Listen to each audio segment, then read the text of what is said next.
herederos legales.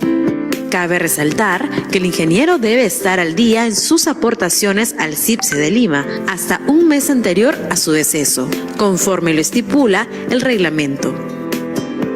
Tener en cuenta que el titular debe presentar su carta declaratoria de beneficiarios al área del vicedecanato, puesto que una vez calificado y concedido el beneficio, el problema más recurrente en la demora del pago es por ausencia de dicha carta, ocasionando que los deudos realicen el trámite de sucesión intestada.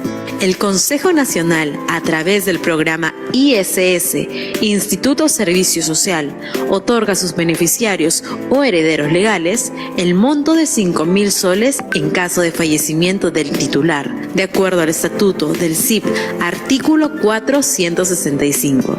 El Colegio de Ingenieros del Perú, Consejo Departamental de Lima, acompañándote siempre.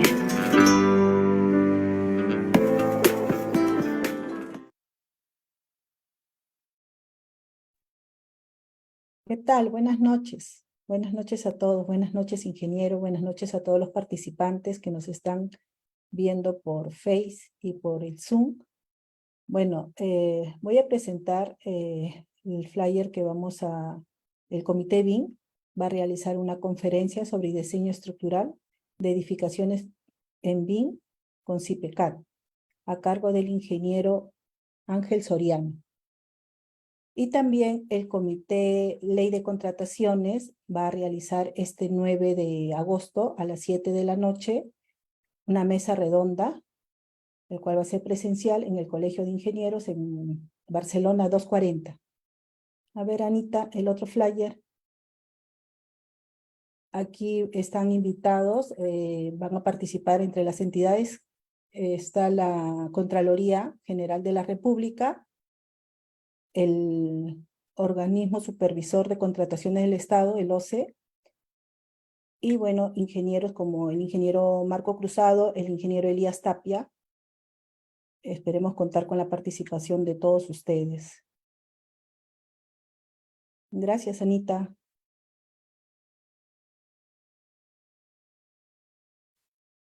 Bueno, el día de hoy tenemos una conferencia sobre aspectos técnicos aplicables a solución de controversias a cargo del ingeniero León López Avilés. El ingeniero León López Avilés es ingeniero civil con más de 40 años de experiencia, consultor en gestión contractual para el manejo de controversias contractuales para juntas de resolución de disputas, conciliaciones y arbitrajes. Ha participado como adjudicador en JRE de importantes proyectos, así como perito técnico en procesos de arbitrajes nacionales e internacionales. El ingeniero León López es de la Pontificia Universidad Católica del Perú. Adelante, ingeniero. Muchas gracias, Karina. ¿Me liberas la pantalla, por favor, para compartir la presentación? Sí, Anita, para que comparte el Inge.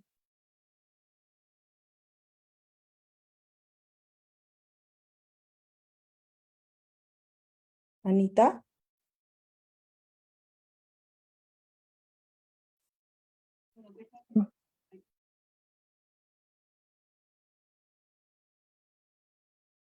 Ok, muy bien, ya la tengo liberada. Vamos a compartir la presentación.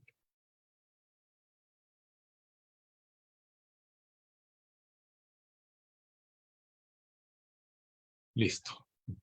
Bien, muchas gracias al Colegio de Ingenieros del Consejo Departamental de Lima por darme esta oportunidad de compartir con ustedes una pequeña conferencia que hemos titulado Aspectos técnicos aplicables a la solución de controversias, ¿no?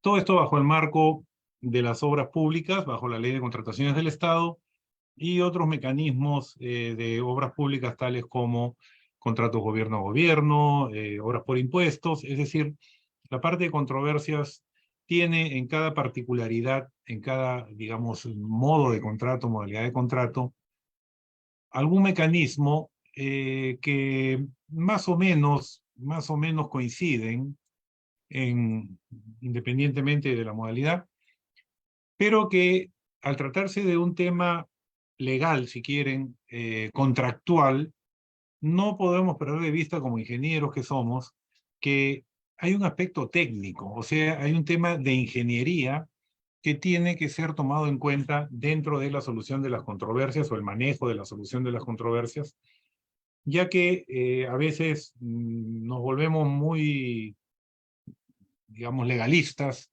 y en lugar pues de ver un tema técnico, estamos pues con argumentos porque la ley dice, porque el artículo tal dice o porque el reglamento dice tal cosa, y sin desconocer esa parte, que es importante evidentemente, perdemos de vista pues que hay temas que son netamente técnicos que la ley no puede definir, porque la ley no puede definir cómo se hace un cálculo estructural, cómo se hace un estudio de suelos, cómo se hace un programa de ejecución de obra. La ley lo que puede hacer es exigir que se haga, pero no cómo se hace. El cómo se hace, para eso estamos nosotros, los ingenieros, cada uno de nosotros dentro de nuestra especialidad, para poder manejar estas situaciones. Y por supuesto, entender cómo desde el punto de vista legal, desde el punto de vista normativo, podemos hacer coincidir estos dos aspectos fundamentales pues, de la gestión contractual. ¿Bien? Entonces, la charla de hoy seguramente para muchos de ustedes va a ser temas que les son familiares, que, oye, pero yo sé eso, pero yo lo hago así, pero no está de más repetirlo, no está de más volverlo a escuchar, y si por alguna razón pues lo han olvidado, escapó a su día a día, no está de más pues que volvamos a conversar sobre esto, porque ya por la experiencia en varios años en temas contractuales, de manejo contractual, pericias técnicas, ahora juntas de resolución de disputas, vemos que efectivamente estos temas técnicos son fundamentales y por eso es necesario manejarlos correctamente para que no nos sorprendan, pues, de que la ley no dice eso, ¿no? La ley dice muchas cosas, pero la ley no dice todo. Entonces, esto es lo que quizá podríamos mencionar para no perderlo de vista, para saber que es así como las cosas se hacen como ingenieros que somos, ¿no? Bien, eh, vamos a empezar por ver cómo se manejan las controversias en los distintos contratos, en particular en la Ley de Contrataciones del Estado, pero como les mencionaba, estos conceptos que se llaman mecanismos alternativos de resolución de conflictos, o los MARC, son conocidos pues en todo el mundo. En el Perú tenemos la suerte o el privilegio, si quieren, de ser uno de los pocos países que ha logrado incorporar esto dentro de su legislación.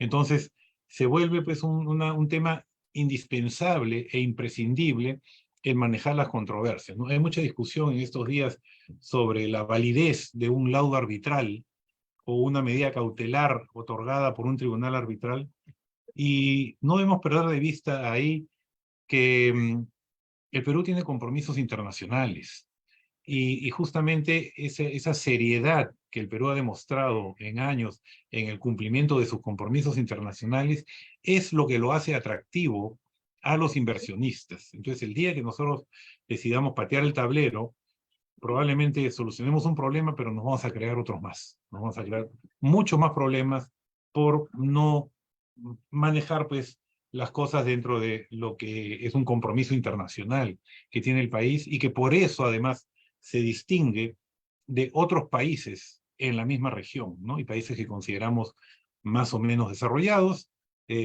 quizá no tienen la solidez que tenemos en el Perú en estos mecanismos de solución de controversias, ¿no? Entonces, todas las controversias, según la Ley de Contrataciones del Estado, que surjan sobre ejecución, interpretación, resolución, inexistencia, etcétera, se resuelven mediante tres mecanismos, bien, que son concatenados, no son al mismo tiempo. La conciliación, la Junta de Resolución de Disputas, o JRD, o el arbitraje institucional, según corresponde y por acuerdo de las partes. Es decir, es un aspecto netamente contractual, amparado y normado en la Ley de Contrataciones del Estado y su reglamento. Hasta ahí estamos con un tema legal que ha permitido incorporar en la ley peruana aquello que nos distingue de muchos otros países de la región. Bien, hay países que ya están copiando ese esquema y están incorporando dentro de su legislación estos sistemas de manejo de solución de controversias. Entonces, ¿cómo lo hacen en otros países si no lo tienen en la ley? Por acuerdo de las partes, es decir, viene a ser tema básicamente contractual. En el Perú es un tema contractual además de ser legal. Bien, Entonces veamos rápidamente el aspecto de la conciliación. La conciliación es un paso previo al inicio de un arbitraje. Es decir, si es que en el contrato está indicado que tiene que haber una conciliación antes de iniciar un arbitraje, pues eso es lo que hay que hacer. Hay que iniciar una conciliación antes de irnos al arbitraje. Esta conciliación es hecha ante medios oficiales, un centro acreditado por el Ministerio de Justicia, en los plazos pues que da la misma ley. Bien, ahora, ¿cómo se maneja esta conciliación? Es un tema pues de acuerdo entre partes. Va a haber un conciliador, es decir, un facilitador que va a tratar que las partes aproximen sus posiciones para llegar a lo que vamos a entender o conocer como un acuerdo conciliatorio. Entonces, hay que pensar que en un acuerdo conciliatorio no vamos a obtener todo lo que nosotros pensamos. Algo vamos a tener que ceder, algo vamos a tener que permitir que la otra parte la obtenga, y la otra parte va a tener que permitir que nosotros obtengamos también algo, ¿bien? Entonces este acuerdo conciliatorio pasa mucho por la voluntad de las partes. Ahora, como las entidades tienen compromisos por el manejo de recursos públicos ante la ley, ante la Contraloría General de la República, ante los organismos de control interno, evidentemente pues que la discrecionalidad del negociador tiene pues limitaciones, pero lo tiene que hacer, digamos, bajo su entendimiento de que está logrando un buen acuerdo, de que ese es lo mejor que se puede lograr, lo que se llama en técnicas de negociación la mejor alternativa de un acuerdo negociado. Esa mejor alternativa de un acuerdo negociado es elevado a la entidad, al titular de la entidad, para que emita una resolución autoritativa, es decir, que autorice la solución acordada en este acuerdo conciliatorio. Ahora, ¿cómo digamos, se protege el funcionario de ser cuestionado el acuerdo conciliatorio? Se tiene que hacer un estudio técnico-legal en que se demuestre, bajo un criterio de costo-beneficio, que esa es la mejor alternativa, que irse a una solución tipo arbitraje podría llevar a un resultado no deseado para la entidad, mientras que llegando al acuerdo, probablemente sí se llegue a un buen acuerdo. Bien, entonces dentro de este acuerdo conciliatorio hay que considerar muchos temas de carácter técnico, ya que se trata de buscar quién tiene la razón técnica y legalmente. Bien, entonces aquí es un tema pues que esta conciliación muchas veces no es quizá la opción preferida, ya que exige algún grado de discrecionalidad que lamentablemente muchas veces el funcionario no la tiene, y no la tiene no porque él no desee tenerla, sino no la tiene porque la cantidad de controles que tiene a su alrededor hace que muchas veces pues prefiera otro tipo de solución, ¿no? ¿Qué sería pues el arbitraje? El arbitraje es lo que podríamos denominar un juicio privado. Es decir, no es un juicio ante el Poder Judicial, es un juicio o una especie de juicio ante abogados independientes. Dentro de estos profesionales también podría haber ingenieros independientes que son reconocidos por su experiencia, por su conocimiento, quizá por su sapiencia, pero sobre todo por su imparcialidad.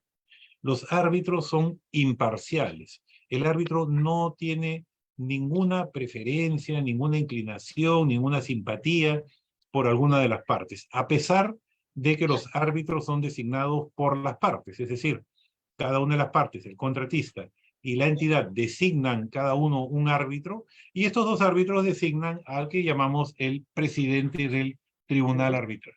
¿Bien? Entonces, yo les agradecería, por favor, que revisen sus micrófonos y los pongan en silencio, porque si no, el sonido se acopla y no deja permitir a los demás. Bien, entonces, por favor, tengan cuidado. A veces accidentalmente prendemos el micrófono, pero, por favor, estén muy atentos. Bueno, entonces, el arbitraje, como les decía, es un juicio privado. Cualquiera de las partes tiene derecho a iniciar un arbitraje. Y para esto va a haber plazo de caducidad, es decir, el contrato, la ley misma, indica en qué momento podemos iniciar un arbitraje. Este arbitraje va a ser nacional, y de derecho. ¿Qué significa que sea nacional y de derecho? Significa que va a ser en el país, con árbitros peruanos, y que va a ser de derecho porque los árbitros van a laudar en función principalmente de lo que la ley permita. Bien, el arbitraje puede ser institucional o ad hoc. ¿Qué significa institucional o ad hoc? Significa que es ante un centro de arbitraje tipo Cámara de Comercio de Lima, Colegio de Ingenieros del Perú,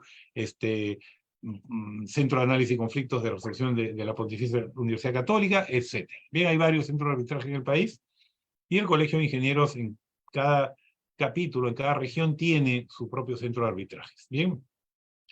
Y ad hoc es cuando no participa un centro de arbitrajes y las partes deciden designar directamente a los árbitros. La ley permite el arbitraje ad hoc, pero con ciertas limitaciones, ¿no? Que tienen que ver básicamente con el monto del contrato.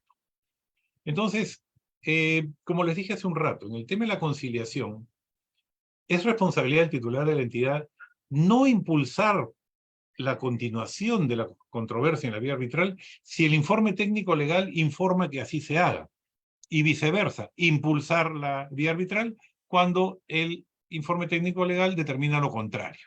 Bien, entonces este informe técnico legal tiene que ser hecho con un enfoque técnico, legal, probablemente utilizando peritos, expertos especializados, para poder demostrar que la entidad tiene o no tiene la razón. Bien, el contratista probablemente va a tener también su propio equipo de expertos, y el contratista decidirá con un poquito más de libertad, seguramente, siempre tiene su control interno, si continúa o no con el arbitraje. Bien, entonces el arbitraje pues es un paso siguiente. Si el contrato indica que tiene que haber conciliación antes de arbitraje, eso es lo que hay que hacer. Bien, no podemos ir directamente al arbitraje si es que no se ha pasado por la conciliación. Hay temas que no son arbitrables, es decir, no se pueden llevar ante un arbitraje, ante un árbitro, porque la ley expresamente lo prohíbe. Y quizá el más resaltante y quizá el más cuestionado es el de la decisión de la entidad o la Contraloría General de la República de aprobar o no la ejecución de un adicional. Bien, ¿por qué decimos que esto es bastante cuestionable? Porque la propia definición de prestación adicional nos indica que un adicional no es algo de carácter voluntario, no es si se hace por deseo de la entidad, se hace porque es necesario, porque hay un problema con el expediente técnico que no ha considerado algo y que por lo tanto esto hace necesario que se convierta en un adicional, ¿no?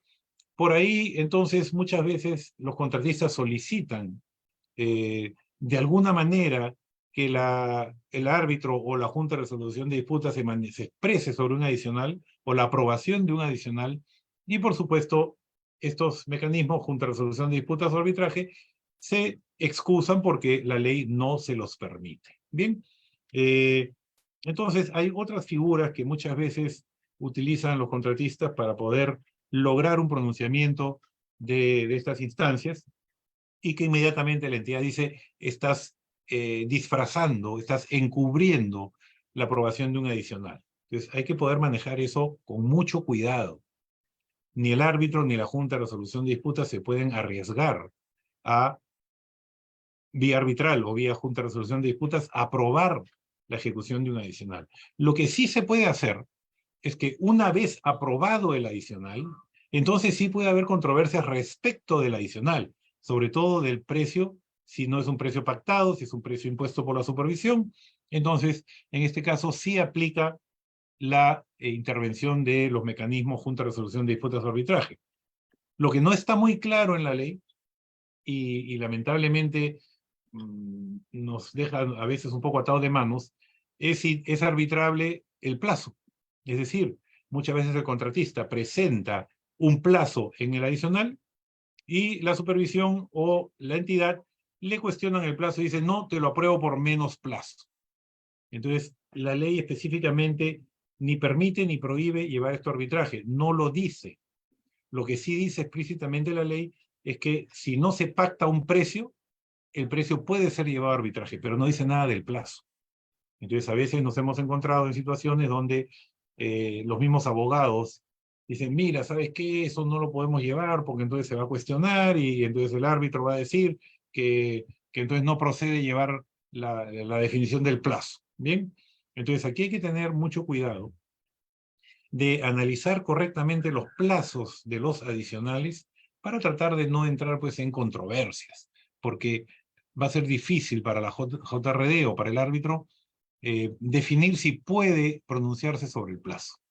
Bien, mi criterio, mi opinión es que sí deberían, porque ya estamos trabajando sobre un adicional aprobado, pero como la ley no lo dice explícitamente, se genera la duda. Bien, hay otros temas como lo que se llama el enriquecimiento sin causa, indebido, pago de indemnizaciones, o cualquier otra que derive de la falta de aprobación de adicionales. Pero fíjense lo que dice, derive de la falta de aprobación. Es decir, si no se hace el adicional, entonces yo voy a perder plata, por decir cualquier cosa, ¿no? Eso no se puede arbitrar. Pero que no se puede arbitrar no significa que se pierde toda esperanza, porque esto puede ser llevado al Poder Judicial.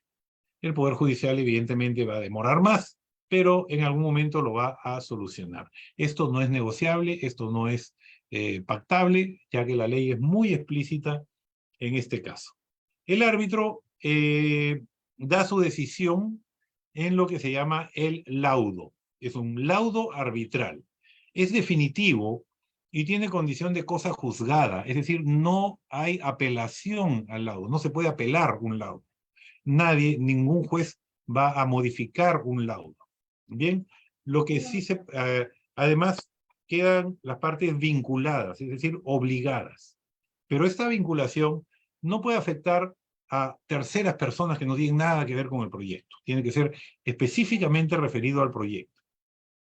El laudo siempre que tiene que estar motivado, es decir, el árbitro tiene que decir por qué laudó de esa manera, por qué su decisión fue esa. Recordemos que es de derecho, ¿bien? No puede simplemente decir porque yo creo, porque me parece, es mi leal saber y entender, que eso sería otro mecanismo que es lo que se llama el arbitraje de conciencia. En el caso de la ley peruana no cabe, ¿bien? Sin embargo, sí se puede pedir una anulación del laudo, pero anular el laudo implica que el laudo no es efectivo, es decir, no sería aplicable. Pero el juez, al anular el laudo, no va a cambiar el laudo. No va a decir que ya no se pague, o que ya no se compense, o que ya no se indemnice, o que ya no se resuelva.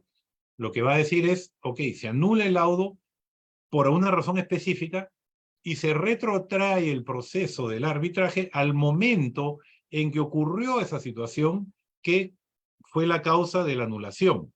Y de ahí se reinicia el proceso.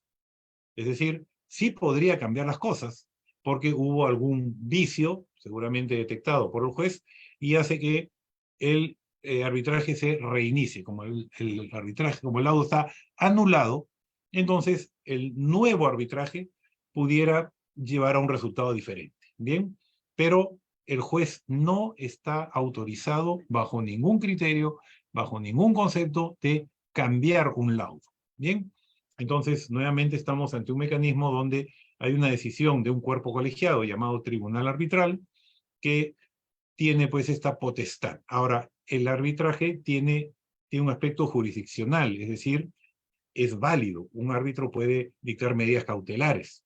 Las medidas cautelares se respetan. Puede ordenar que, por ejemplo, no se cobre una fianza. Puede ordenar que no se cobren penalidades. Puede ordenar que no se considere que el plazo ha terminado, porque esas son medidas cautelares que ofrece el arbitraje mientras el árbitro resuelve la controversia en sí misma. ¿Bien? Y actualmente tenemos esto que hemos llamado la Junta de Resolución de Disputas, o la JRD, que es, digamos, la parte novedosa de la ley y que se viene aplicando en forma obligatoria desde el año 2020 con el tema de la pandemia. Hubo muchos casos que, digamos, por un tema de que no se habían constituido las juntas, a pesar de que era obligatorio, se tuvieron que ir muchos casos a arbitraje. Bien, pero si hubieran tenido junta de resolución de disputas en ese momento, probablemente se hubiera manejado en ese entorno. Bien.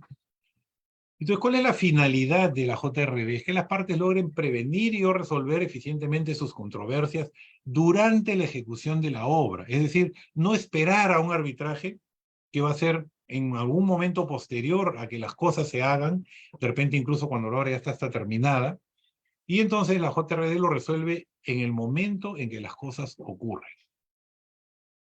Y la JRD va a estar desde el inicio de la obra, desde que la obra empieza, hasta que la obra tiene su recepción total. Es decir, cuando la obra se recibe, acta de recepción, la JRD se disuelve y ya no está facultada para atender ninguna controversia. Entonces, todas las controversias que surjan hasta ese momento son atendidas por la JRD y ya no por arbitraje. Es decir, habiendo junta de resolución de disputas, ya no hay arbitraje durante la ejecución de la obra. Han habido casos donde la JRD se ha implementado muy iniciada la obra y ha habido controversias en los primeros meses antes de la JRD y esas controversias se han ido a arbitraje. Esos arbitrajes continúan su curso, porque al no haber JRD, el mecanismo era conciliación y arbitraje.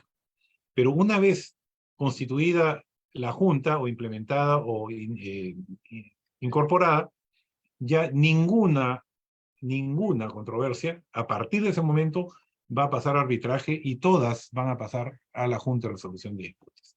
Lo que no se puede arbitrar tampoco se puede llevar a la JRD.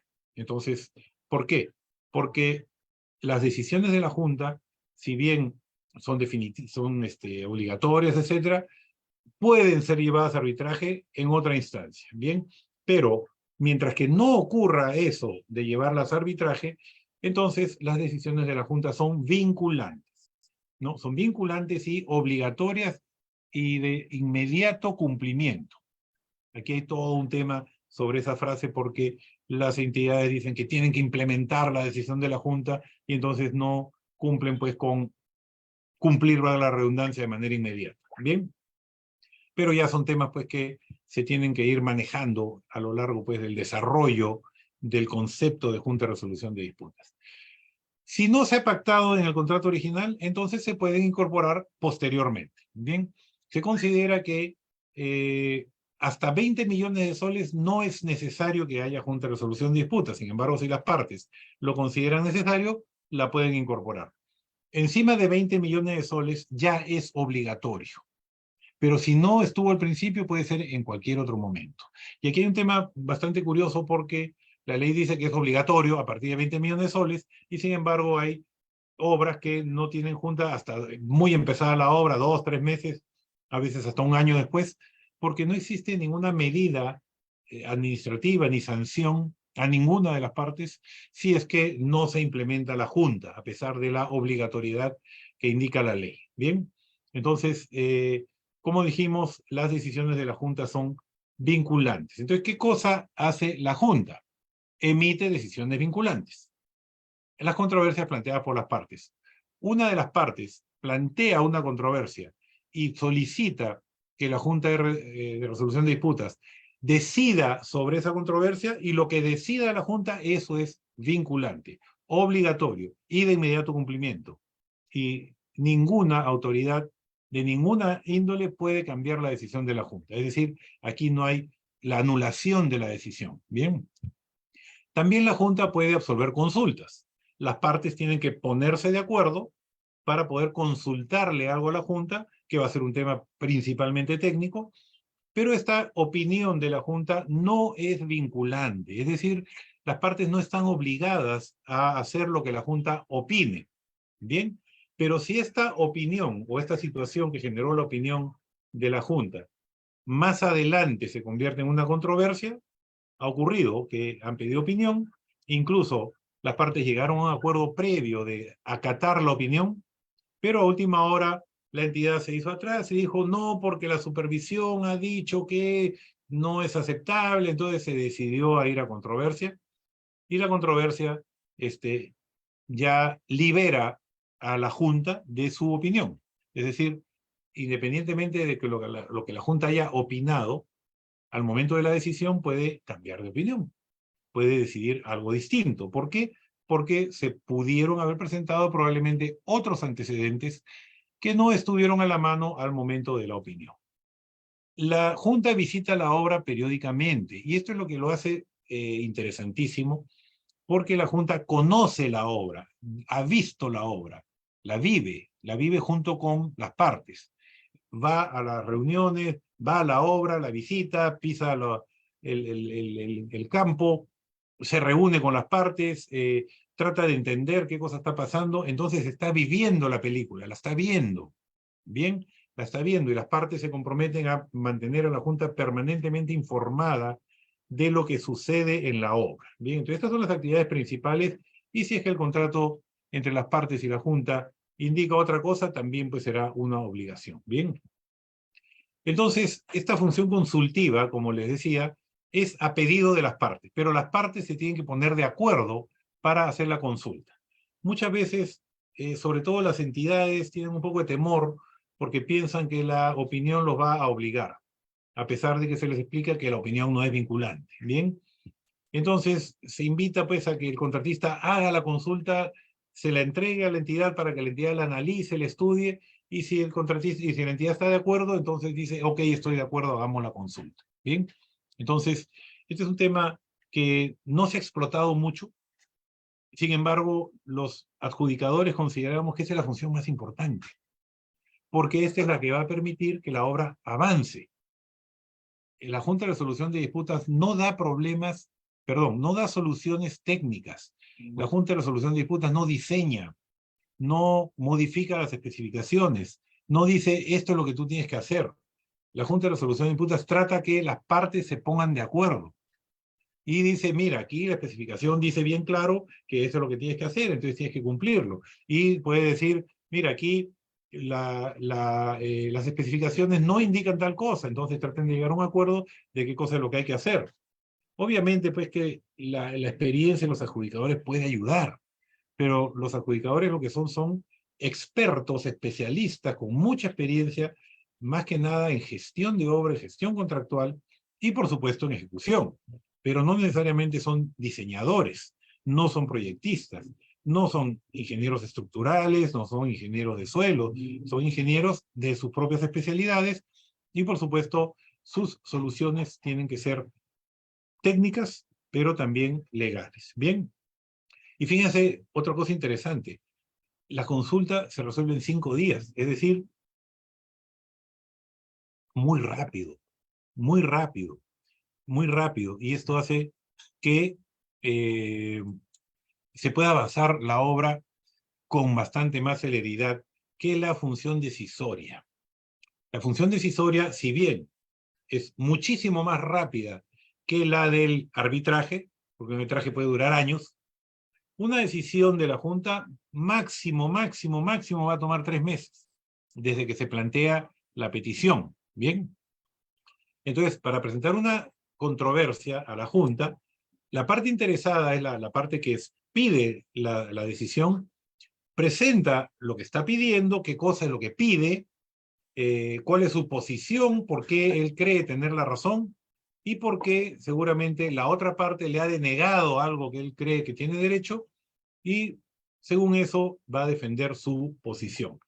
La parte, digamos, que es la que tiene que contestar, es la otra parte, contesta a la petición, entonces se llama contestación a la petición, y da sus propios argumentos, ¿no? Entonces aquí hay una diferencia importante con el arbitraje. Aquí no hay pretensiones, aquí hay peticiones, aquí no hay reconvención, aquí hay contestación. Es decir, si la otra parte considera que tiene que, lo que en arbitraje se llamaría reconvención, lo que tendría que hacer otra parte es presentar otra petición.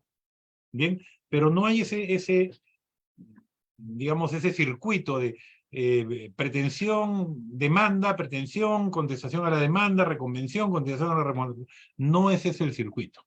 Aquí lo que hay es una petición de decisión y hay una contestación a la decisión.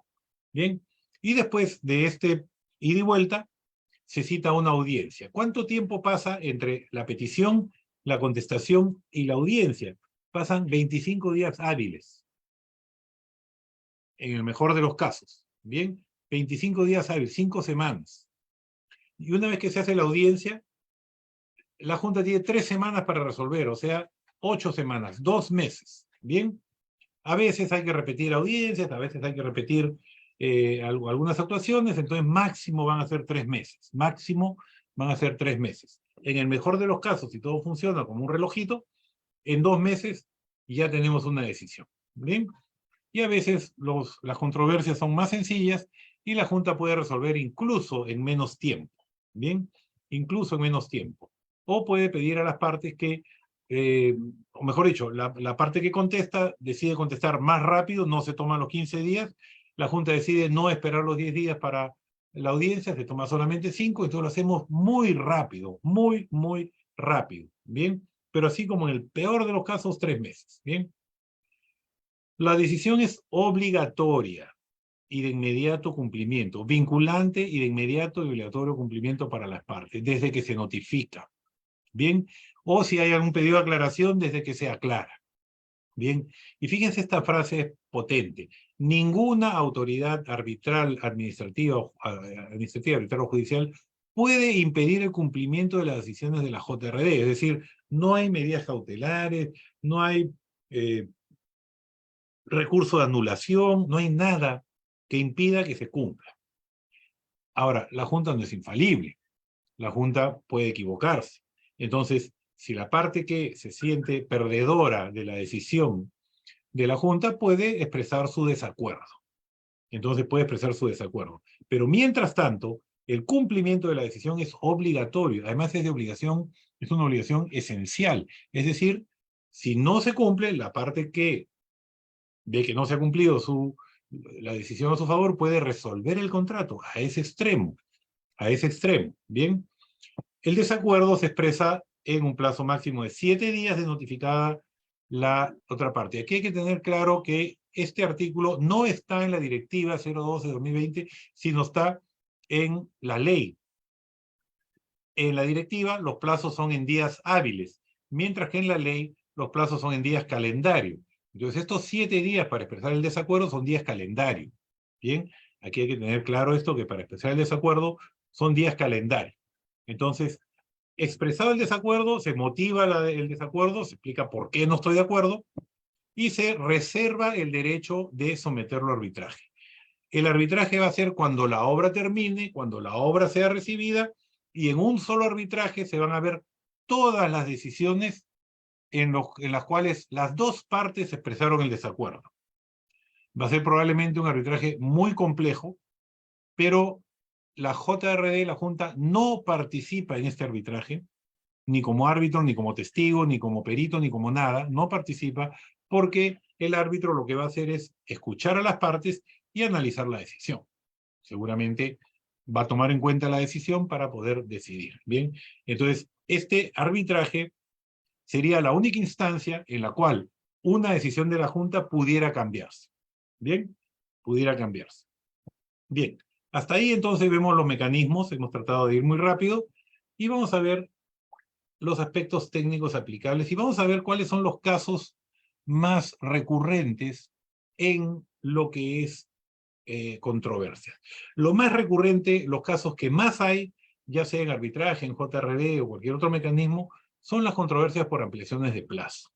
Esto es lo más recurrente, esto es lo más frecuente. Bien, entonces vamos a profundizar un poco en esto. El contratista puede solicitar la ampliación de plazo en cualquiera de las siguientes causas ajenas a su voluntad, es decir, causas no imputables al contratista siempre que afecten la ruta crítica, modifiquen la ruta crítica. Y ahí es donde nos vamos a detener 2 láminas más adelante. Bien, la ruta crítica vigente al programa de ejecución de obra, el programa de ejecución de obra vigente, es decir, el último programa de ejecución de obra aprobado.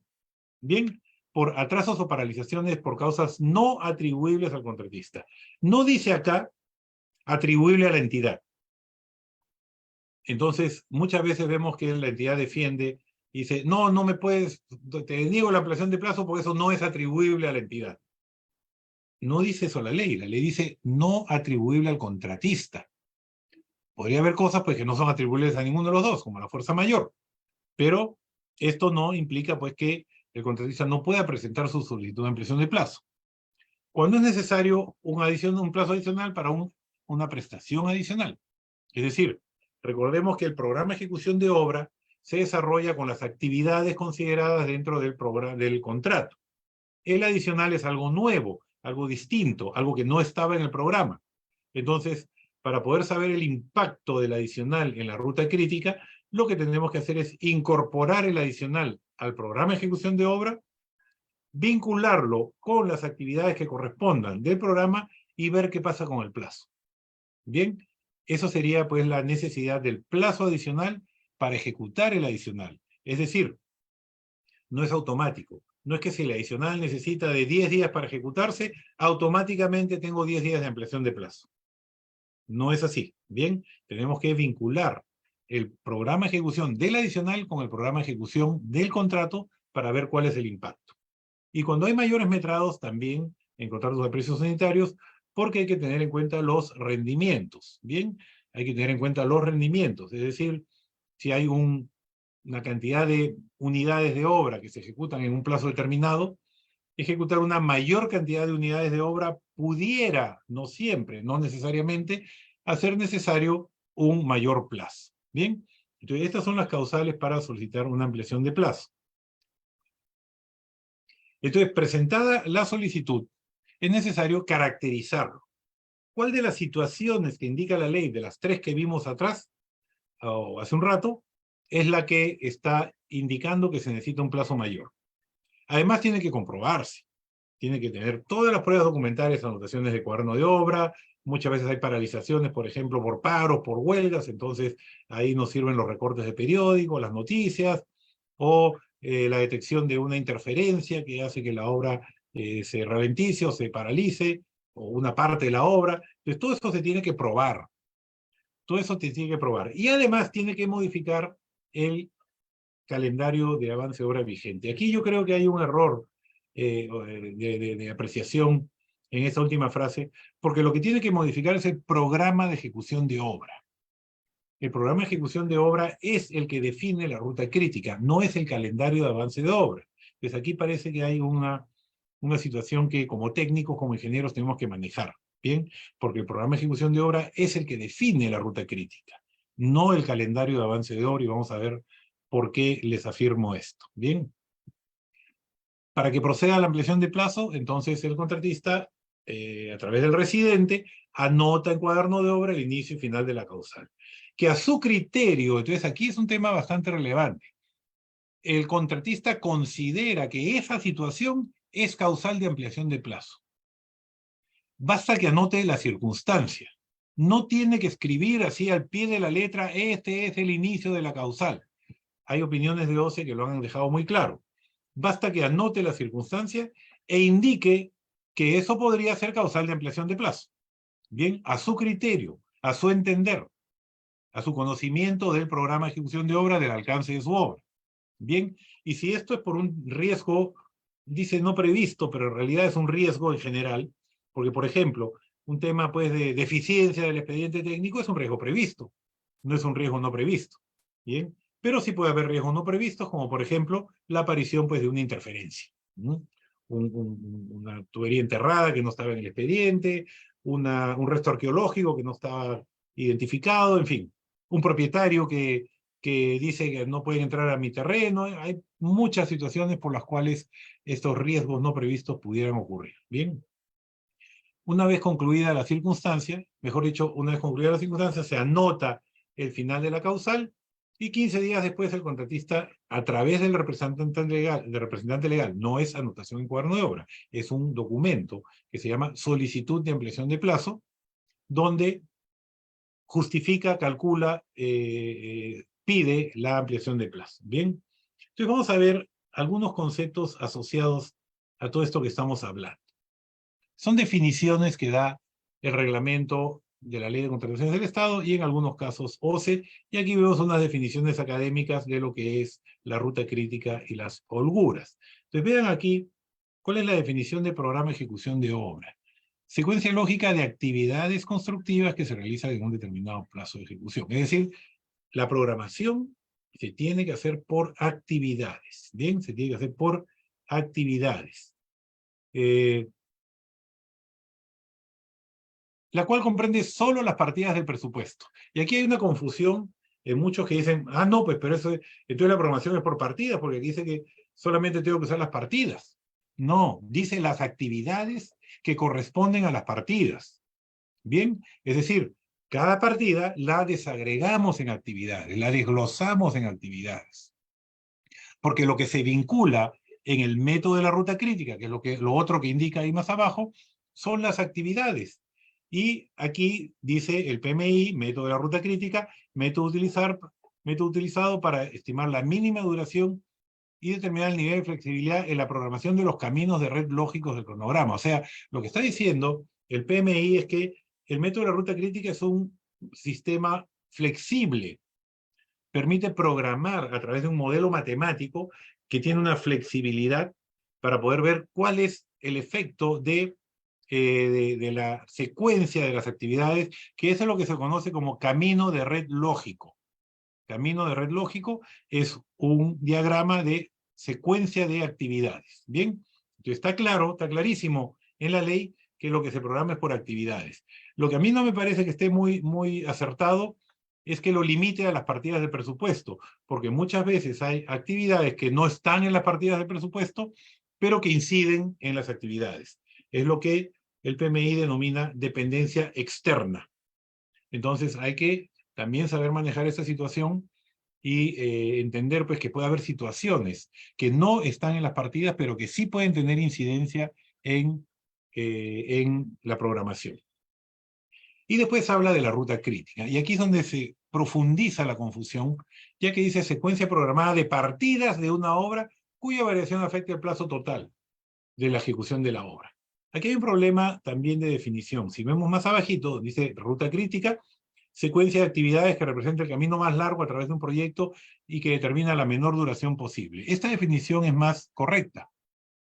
Secuencia de actividades. El reglamento puso secuencia de partidas. Y aquí es donde dice, ya ves que son partidas. No son partidas. Porque ruta crítica son partidas. No. Partidas que se desagregan en actividades. ¿Bien? Y ahí está el link, ¿no? Partidas en ruta crítica, partidas en programa de ejecución. Y si nos vamos más allá, la definición académica es secuencia de actividades. Es que es lógico que una secuencia constructiva tiene que ver con actividades, no con partidas. Partidas es un resumen. Es un resumen de actividades, ¿bien? Y además, cuya variación afecta el plazo total de la obra. Es decir, la afectación de la ruta crítica no está entendida como que solamente se afectan las actividades que están en ruta crítica, las actividades críticas. Se puede afectar cualquier actividad, sea o no sea crítica. Las actividades que no son críticas tienen holguras. Tiempo que se puede demorar una actividad en la fecha de inicio, en la fecha de término, sin violar la restricción, es decir, sin cambiar el plazo. Pero si la holgura se consume, si la holgura se la come, como se dice criollamente, inmediatamente la ruta crítica se afecta. ¿Bien? La ruta crítica se afecta, se impacta. Entonces varía la ruta crítica. Entonces, lo que hay que entender es que la variación o el impacto de la ruta crítica es cuando al hacer el modelo, al repasar el modelo con la circunstancia, el plazo final se corre. Eso es afectación de la ruta crítica. ¿Bien? Independientemente que lo que haya afectado sea una actividad crítica o no. ¿Bien? Otra cosa que hay que entender es que no hay una sola ruta crítica. Puede haber varias rutas críticas. Pero como definen el plazo de la obra, todas las rutas críticas de un programa tienen la misma duración, pero puede ser más de una. ¿Bien? Entonces, basta que se impacte una para que se impacten todas. ¿Bien? Y el calendario de avance de obra valorizado es un documento donde consta la valorización, no el avance. El avance consta en el programa de ejecución de obra, porque además el calendario de avance de obra valorizado se hace a partir del programa de ejecución de obra. Entonces, el programa de ejecución de obra nos dice cómo avanza la obra físicamente, mientras que el calendario de avance de obra valorizado nos dice cómo se va valorizando la obra. Y muchas veces vemos que hay diferencias entre lo que se valoriza y lo que está ejecutado. ¿Por qué? Porque puede haber partidas que al no haber cumplido con el hito valorizable, por más que estén ejecutadas las actividades, no se puede valorizar. Y eso no significa que la obra esté necesariamente atrasada. Bien, pues aquí hay un tema súper relevante al momento de hacer un reclamo, presentar una controversia por ampliación de plazo. Y calendario de adquisición de materiales es un tema bastante relevante en el sentido que nos permite a nosotros saber cuándo tenemos que comprar los insumos, los recursos, etcétera, los materiales, cuándo tenemos que colocar los equipos para que el programa de ejecución de obra no se atrase. Lamentablemente la definición ha puesto a fin de cumplir con el calendario valorizado. En realidad debería ser a fin de cumplir con el programa de ejecución de obra y por ende el calendario de avance de obra valorizado. Pero como no lo dice, entonces, bueno, pero es que aquí no tiene nada que ver el programa de ejecución de obra. Pero un momentito, mira la definición de calendario de avance de obra valorizado. Se hace a partir del programa de ejecución de obra. Entonces, todo está vinculado. Todo está relacionado. Y vamos a ver muy rápidamente cómo funciona el método de la ruta crítica. Primero se hace un plan de cronograma. Después se definen las actividades. Esto está tomado del PMI. Esto es académico. Esto es práctica. Esto es técnica. Esto es ingeniería. ¿Bien?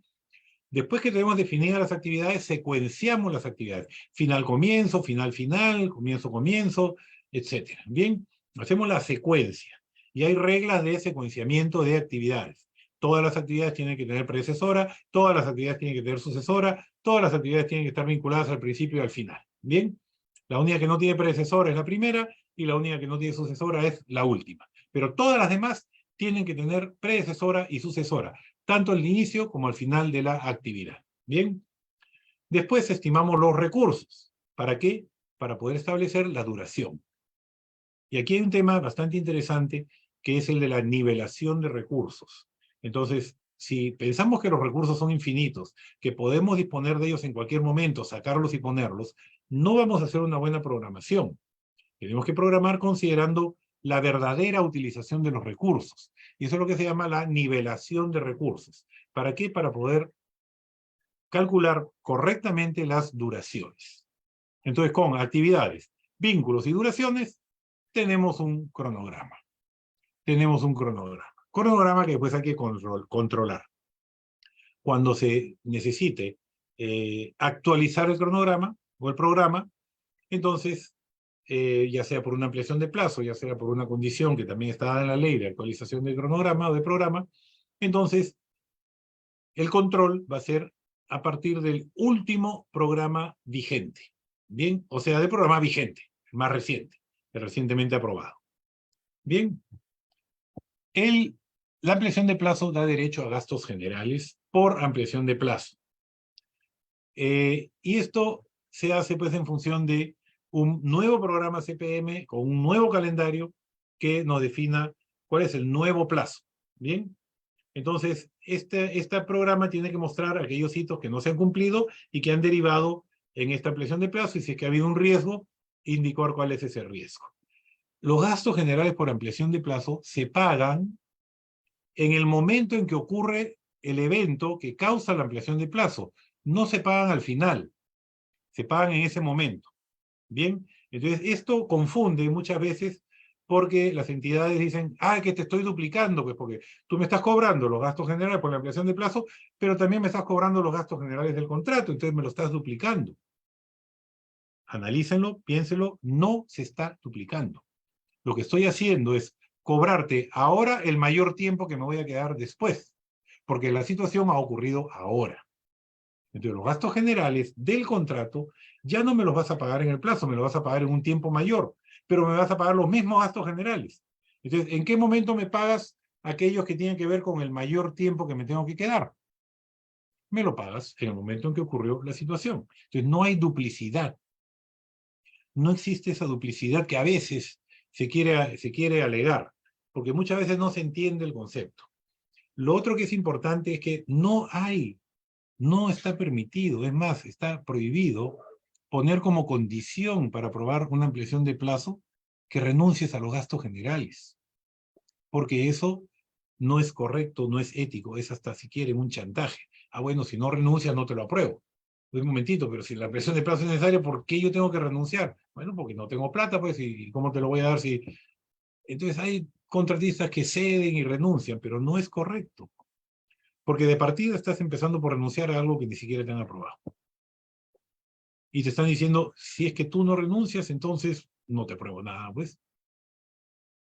Entonces, cuidado porque esto ocurre. Incluso ha habido casos donde el contratista dice, me hicieron firmar un papel en blanco. Y como yo estaba apurado y la orden negra, yo lo firmé. Y después aparece el papel llenado con la renuncia. ¿Por qué? Porque la entidad sabe que no hay la renuncia previa. Entonces, te dice, bueno, deja un papel en blanco y una vez aprobado, pone la renuncia. Lo cual no significa que el contratista, después de aprobada la ampliación de plazo, renuncie. Pues al federal nadie le prohíbe regalar plata, porque los gastos generales no es ganancia, no es utilidad. Los gastos generales son costos. Entonces, si el contratista renuncia a sus gastos generales por ampliación de plazo, está renunciando a costos, plata que va a gastar. Y esto hay que entenderlo, tanto contratistas como entidades y supervisores. Bien, esto hay que tenerlo bastante claro, ¿no? Ya vamos a avanzar porque tenía una hora, como no hemos empezado la exposición exactamente a las 7, vamos a quedarnos un ratito más, pero no falta mucho, no se preocupe. Bien, entonces hay que tener claro que junto con los gastos generales por ampliación de plazo, también está un reconocimiento de costos directos por ampliación de plazo. ¿Bien? ¿Por qué? Porque el costo directo tú lo recuperas con la ejecución de las partidas o las actividades. ¿Bien? Y tú vas a cobrar el uso de la maquinaria, el uso de la mano de obra, en la medida en que tú ejecutes la actividad. Pero si tú te tienes que quedar más tiempo para ejecutar la misma cantidad de obra, entonces estás incurriendo en un costo que no te lo estarían reconociendo. Lo que dice la ley es que ese costo se tiene que acreditar. No así el caso de los gastos generales que se pagan con una fórmula que se llama gasto general variable diario, multiplicado por la ampliación de plazo, que son los gastos generales variables, ¿no? Que está la definición de gastos generales variables, dividido entre el plazo del contrato, y eso se llama gasto general variable diario, y que eso se multiplica por la ampliación de plazo. Porque se entiende que el gasto general variable, que depende del plazo, si me quedo más tiempo, me va a seguir costando lo mismo por día. ¿Bien? Mientras que los costos directos se tendrían que acreditar, es decir, presentar boletas, facturas, partes diarios, es todo aquel documento que fehacientemente demuestre que el equipo o el recurso o la persona se ha quedado más tiempo y no ha producido porque la producción va a ser la misma, ¿bien? La de la partida. ¿Puede haber controversias por ampliación de plazo? Sí, muchas, y son las que más hay. Entonces, cualquier controversia por ampliación de plazos se puede someter a método de solución de controversias dentro de los 30 días hábiles de la fecha en que la entidad debió notificar su decisión o deniega la ampliación de plazo. Si la entidad no notifica su decisión, entonces dice, bueno, es que entonces si no notifica, entonces eso está aprobado por silencio administrativo. Bien, pero ni así muchas veces las entidades lo reconocen. Dicen, no, está denegada. No, pero es que hubo silencio administrativo. Entonces la controversia se genera porque el contratista dice, quedó aprobada por silencio administrativo. Ya ni siquiera por la argumentación, sino quedó aprobada por silencio administrativo. Bien, o existe la denegatoria tal cual. O sea, se deniega la ampliación de plazo y la entidad da sus propias razones. Y entonces la controversia se presenta 30 días después de esa denegatoria y en el caso de obra, con Junta de Resolución de Disputas va directamente a la JRD. Directamente. Bien, y entonces la JRD va a resolver en plazo máximo que ya les dije de 2 meses. Bien, 3, a lo mucho. Bien. Que ahí viene otro problema que se está dando muchísimo, es que a pesar que la ley dice inmediato y obligatorio cumplimiento y si no se cumple, entonces es causal de resolución de contrato, muchas veces las entidades por problemas de burocracia propia, interna, la ley de procedimientos administrativos, que es lógico, pues las entidades tienen su propia normativa, no implementan la decisión. La ley misma y la directiva relacionado con Junta de Resolución de Disputas jamás ha mencionado la implementación de la decisión. Este es un tema que viene de las entidades, porque las entidades realmente pues, no encuentran cómo podemos justificar las razones, porque las entidades tienen que justificar todo. No ven la manera pues, de cumplir con la decisión. Entonces, lo que les decimos es, ok, si tú tienes que sacar una resolución, pon como única justificación que fue una decisión de la JRD. No tienes que hacer más. Tienes que decir, por decisión de la JRD, esta ampliación de plazo se concede. Y ya está. ¿Qué más argumento? Si eso es lo que ha sucedido de verdad. Y eso es lo que está demostrado. Y eso es lo que se puede demostrar ante Contraloría, ante organismo de control interno, ante todas las instancias. Porque la decisión de la Junta es de inmediato obligatorio cumplimiento y ninguna autoridad administrativa, judicial o arbitral puede cambiarla. ¿Bien? Bien. Eso con respecto a ampliaciones de plazo. Entonces, ya para terminar, veamos otras controversias de carácter técnico y las vamos a mencionar y comentar. No vamos a hacer un desarrollo tan detallado como el que hemos visto ahora, pero sí comentar un poco. Por ejemplo, aplicación de penalidades. Tenemos varios casos donde el contratista considera que una penalidad no ha sido adecuadamente aplicada y solicita que la JRD o el árbitro declare la nulidad de la penalidad. Bien, un ejemplo que tuvimos hace un tiempo, al contratista se le aplican dos penalidades. Una fue por no haber utilizado un material aprobado por la supervisión y otra fue por haber usado un material distinto al que había especificado en su oferta. Bien. El tema del material no aprobado por la supervisión fue un tema con unos ladrillos, donde la supervisión había aprobado una marca específica, ¿no? El contratista presentó, voy a comprar estos ladrillos, y la supervisión estuvo de acuerdo y dijo aprobado.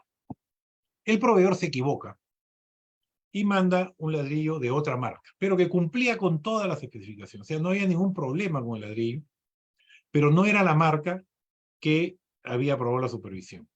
Entonces, la supervisión le dice, mira, para el trabajo, preséntame las especificaciones de este ladrillo y yo te lo apruebo y puedes continuar. Bien, el contratista comete el error de no parar el trabajo, continúa trabajando, entendiendo que el ladrillo no tenía ningún problema, y la supervisión dice, oye, pero yo te ordené que pararas, tú debiste haber parado, si ibas a parar un día o dos, no iba a haber una demora, además el problema era tuyo, si tu proveedor se equivocó, el problema es tuyo.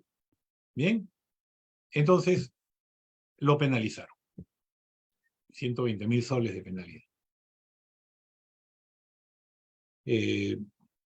Entonces lo presentan pues a Junta de Resolución de Disputas, junto con otra donde era una prueba hidráulica, donde había que colocar un tapón,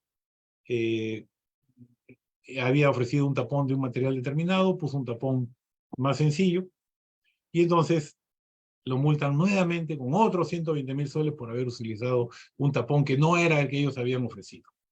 Bien, pero la prueba se cumplió, no hubo ningún problema, el tapón no falló, se cumplió el objetivo. Y el tapón era un elemento provisional que después se retiraba y desaparecía. No era algo permanente. Bien, entonces esto también fue llevado a controversia. En este caso, la Junta decide a favor de la entidad en el caso de los ladrillos y a favor del contratista en el caso del tapón. Bien, aquí hay una pregunta, la vamos a tener ahí pendiente. Bueno, vamos a ver. Una no conformidad aplicada por supervisión puede ser causada para no valorizar el avance de una partida. Interesante, ¿no es cierto? No, porque la ley es muy clara. La ley dice que se puede valorizar aquello que no está observado. Es decir, si esta partida está observada en su totalidad, entonces, evidentemente, está observada. Pero si está observada por un detalle, no sé si menor o mayor, pero hay una parte de la partida que no tiene ese problema de la no conformidad, entonces la ley es muy clara, eso se puede valorizar. Bien, lo que pasa es que hay que tratar de conversar con la supervisión y decir, oye, me estás dejando de valorizar esta pared de 10 metros cuadrados porque hay 1 metro cuadrado que está mal pintado, ¿no? Que la pintura se chorreó, estoy inventando, ¿no es cierto? Entonces valorízame pues 9 metros cuadrados y ese metro cuadrado me lo observas y yo lo corrijo. Bien, entonces es tema de criterio, es un tema de criterio. Y lo otro que hay que entender, y hay que decirlo, el contratista ha gastado dinero en ejecutar la partida. Independientemente de que tenga la no conformidad, ha gastado dinero. Y va a gastar dinero en corregirla. Entonces no puedes cortarle el flujo. Tienes que, dentro de lo razonable, pagarle. Obviamente que no pagarle la parte observada va a ser una medida de presión para el contratista. Pero págale pues lo que está bien. Págale lo que está bien. Por lo menos ese es mi criterio y no lo estoy inventando, es lo que la ley dice. Sin perjuicio de pagar aquello que no está observado. Y la ley lo dice claramente. Bien. Deficiencia del expediente técnico. Aquí hay un tema bastante interesante, porque a veces el contratista dice que la JRD declare que el expediente técnico es deficiente, en tal punto específico, ¿no? Justamente hoy hemos tenido una audiencia sobre ese punto en particular. Entonces, el contratista va a dar todos sus argumentos y va a decir por qué aquello que ahora se le está exigiendo, eso no estaba en el expediente técnico, porque el expediente técnico es deficiente, y la entidad está diciendo, no, eso sí estaba y no estaba deficiente, en ese punto en particular, eso sí estaba definido. Entonces, ¿qué tiene que hacer la Junta en ese caso?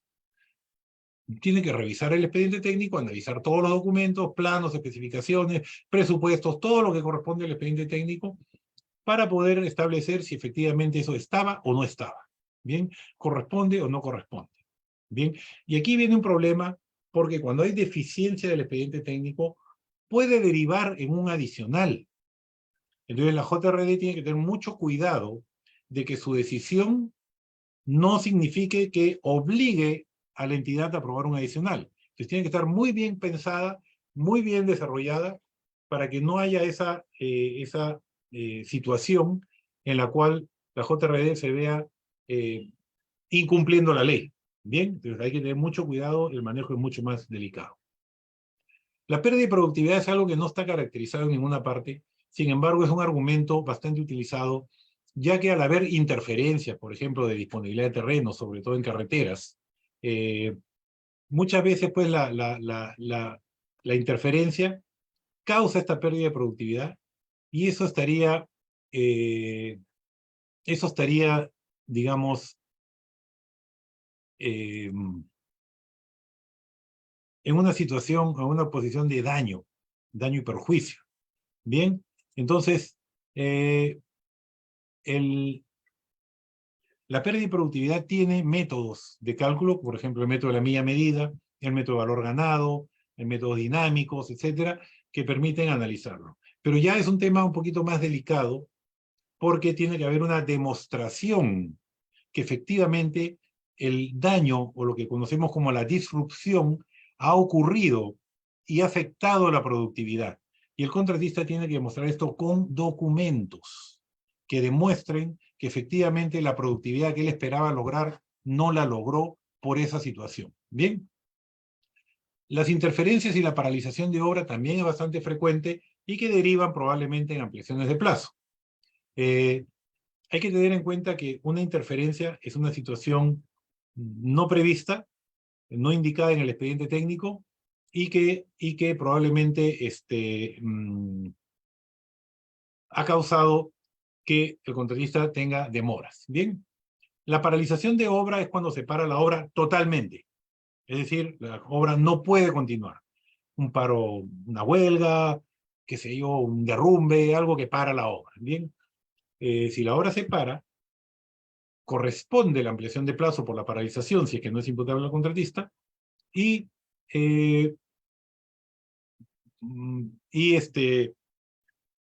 los gastos generales que corresponden en ese caso tienen que estar acreditados. ¿Bien? A ver, aquí hay dos preguntas. Si un adicional ya incluía gastos generales, si es aprobado e impacta directamente en el plazo, ¿se puede solicitar gastos generales por ampliación de plazo? Sí, sí se puede.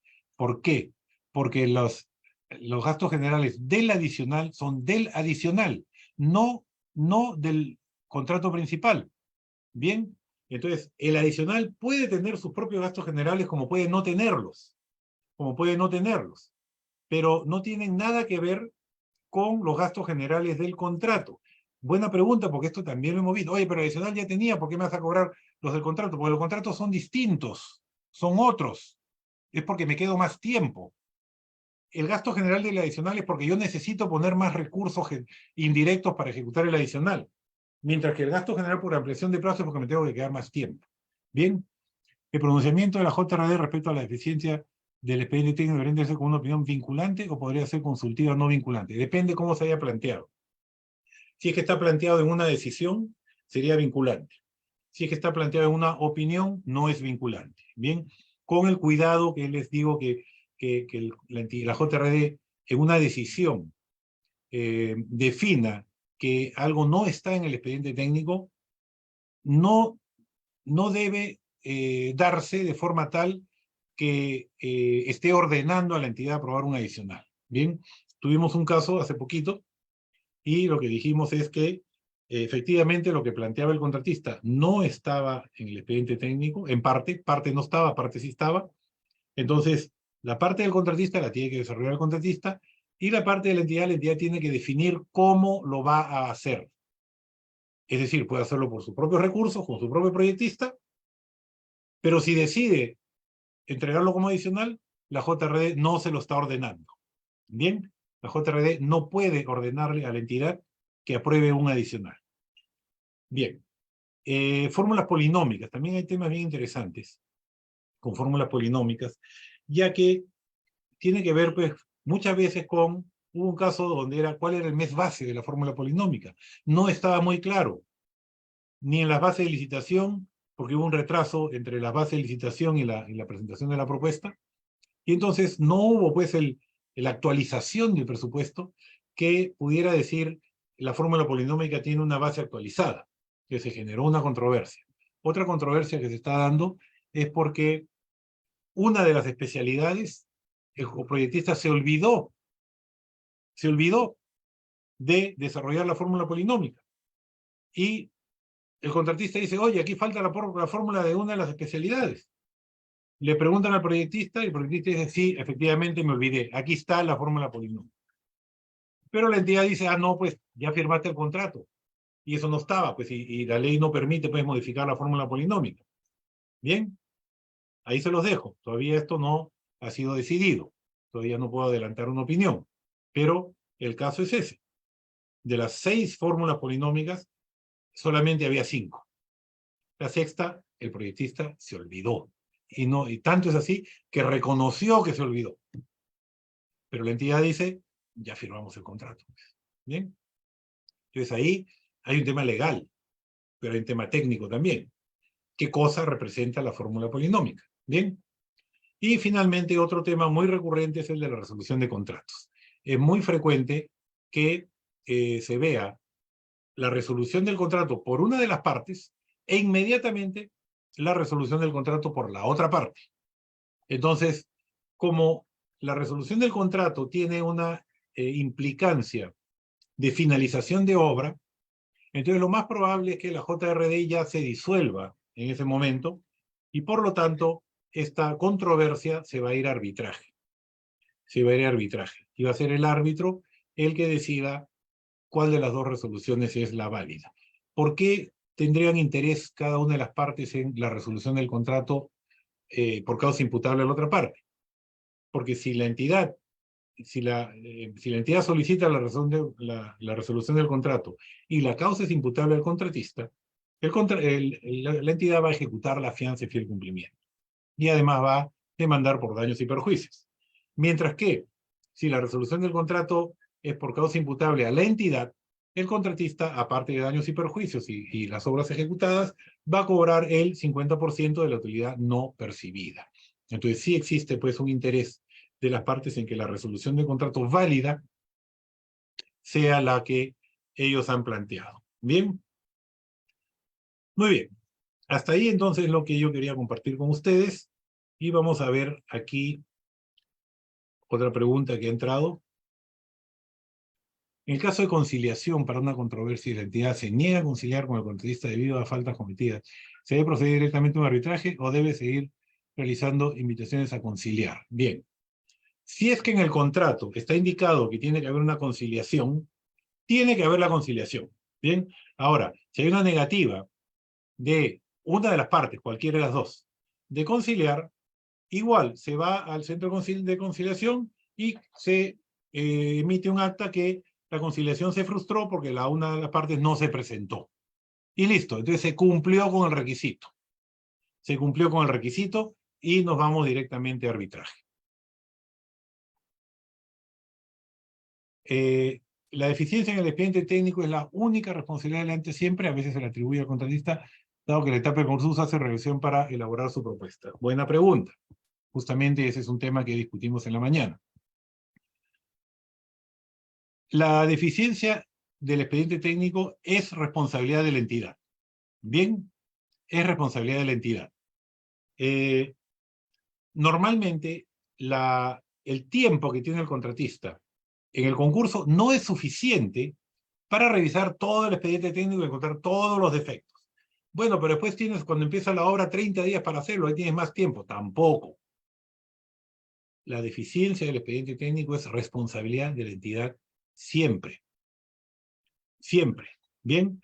Ahora, lo que cuestiona muchas veces la entidad es la existencia de la deficiencia.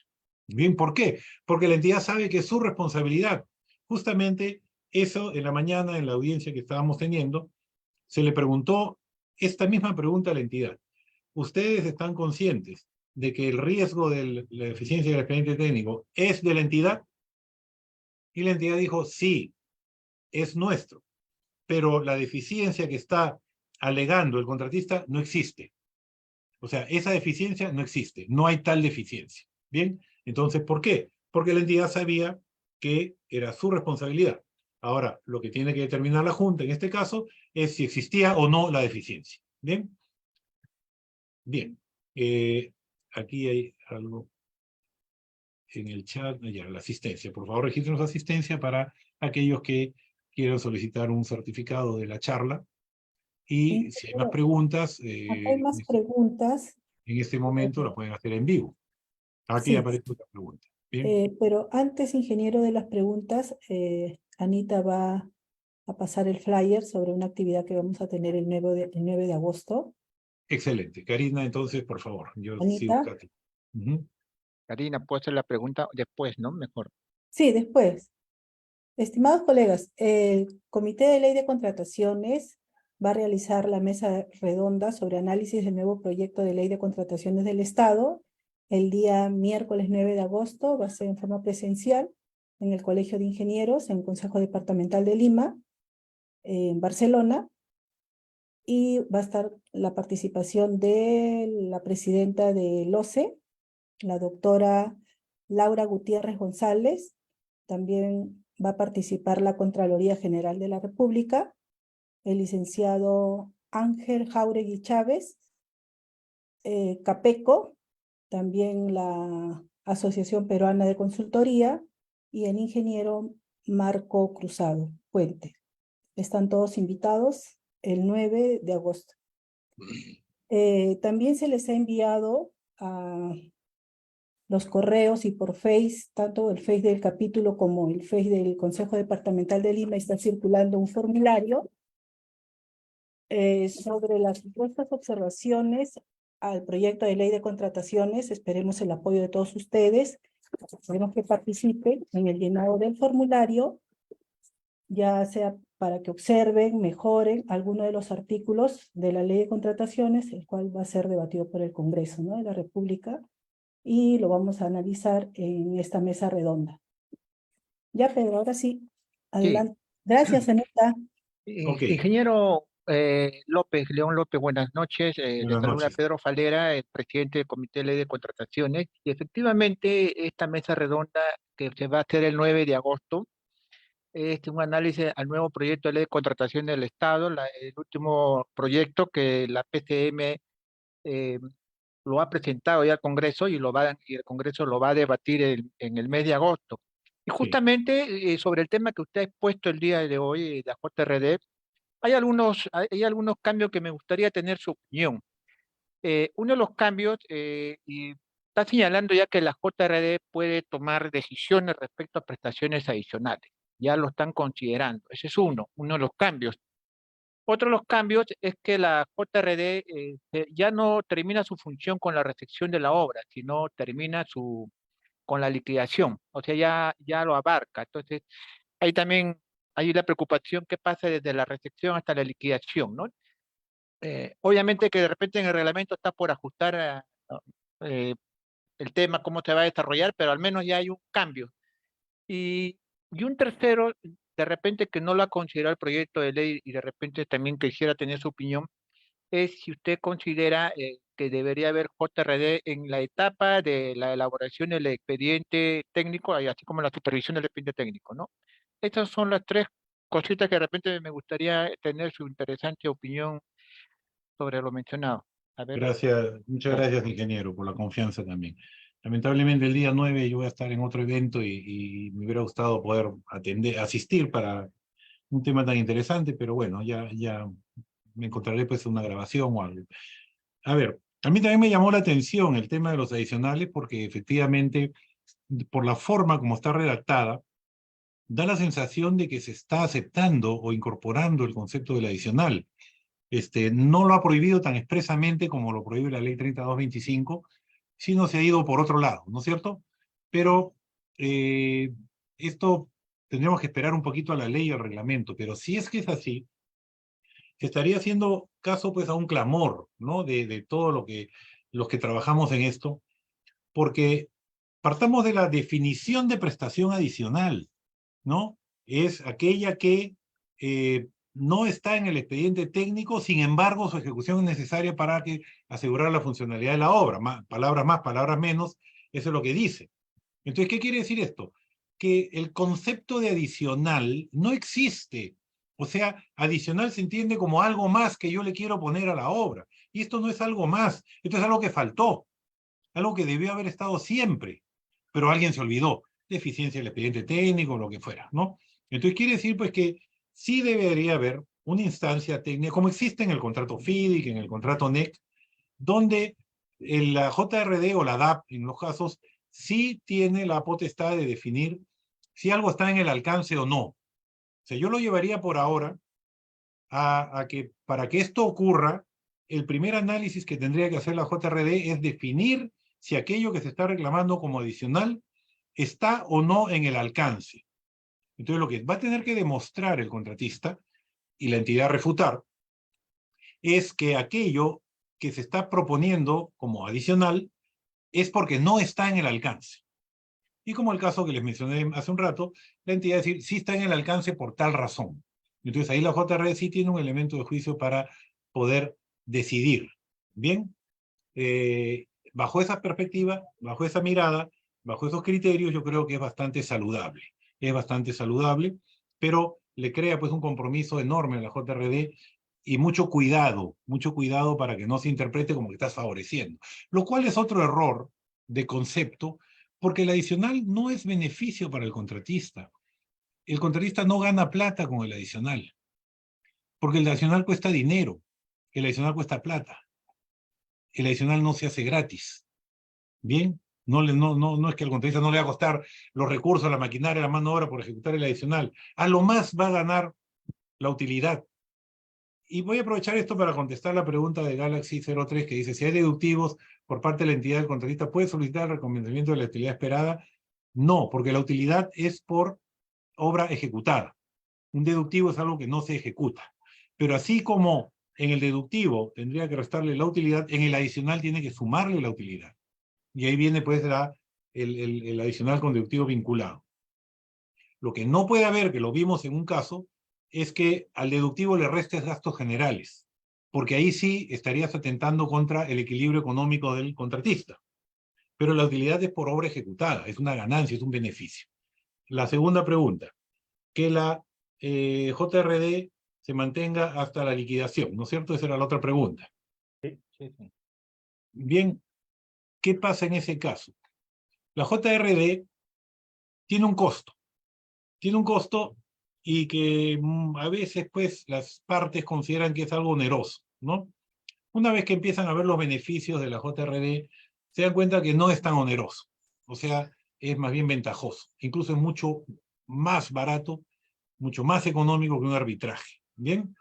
Entonces, lo que pasa es que es un gasto inmediato y lamentablemente OCE ha puesto ahí como opinión que que el costo de la JRD no es costo de obra. Cuando sí es costo de obra porque es durante la obra, ¿no? Entonces, extender la permanencia de la JRD más allá de la recepción de obra, a lo mejor pues es hacer incurrir a las partes en un costo que quizás no sea necesario.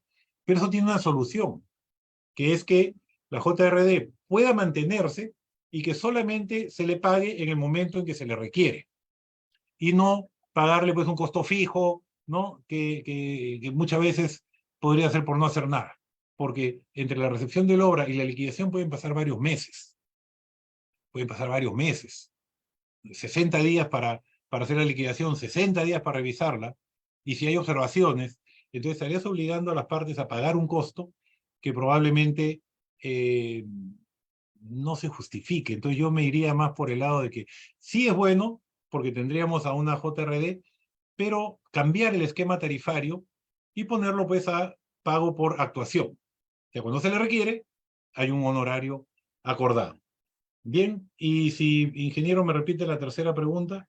Sí, la tercera sería, en su opinión, ¿consideraría conveniente que la JRD Ah, participe en la elaboración y supervisión del expediente técnico? yo creo que sí, yo creo que sí. Hay que ver el modelo feeding, el modelo NEC, donde la opción A, la opción B, todas las opciones eh, están, la DAP está desde la elaboración del expediente técnico.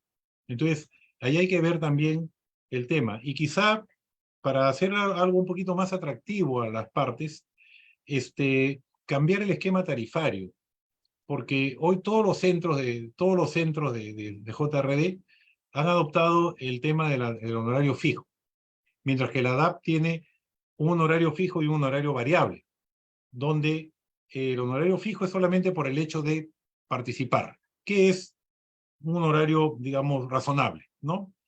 Y el honorario variable es con la actuación, con la audiencia, con la visita a obra. Entonces, yo diría que en el tema del expediente técnico también podría ser un esquema similar. Sí sería sano porque efectivamente se dan las situaciones y llegar a un arbitraje por un expediente técnico es atrasar el inicio de la obra demasiado, demasiado, y ahí las obras no empezarían.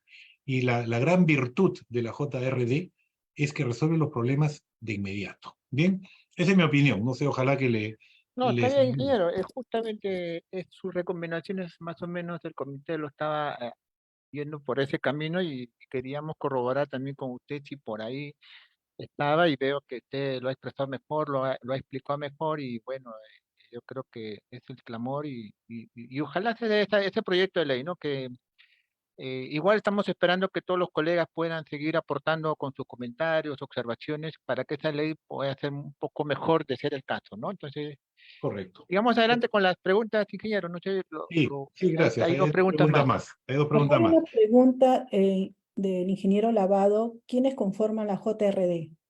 Ok. Voy a contestar las dos preguntas que están en el Q&A y ahí contesto eso.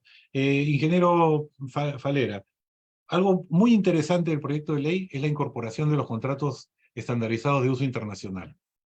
Eso es muy interesante, eso es algo que hay que comentar, porque ahora la ley lo tiene como muy, muy light, ¿no es cierto? En este proyecto de ley figura como algo ya más sólido. Eso quizá también es bastante interesante de comentar.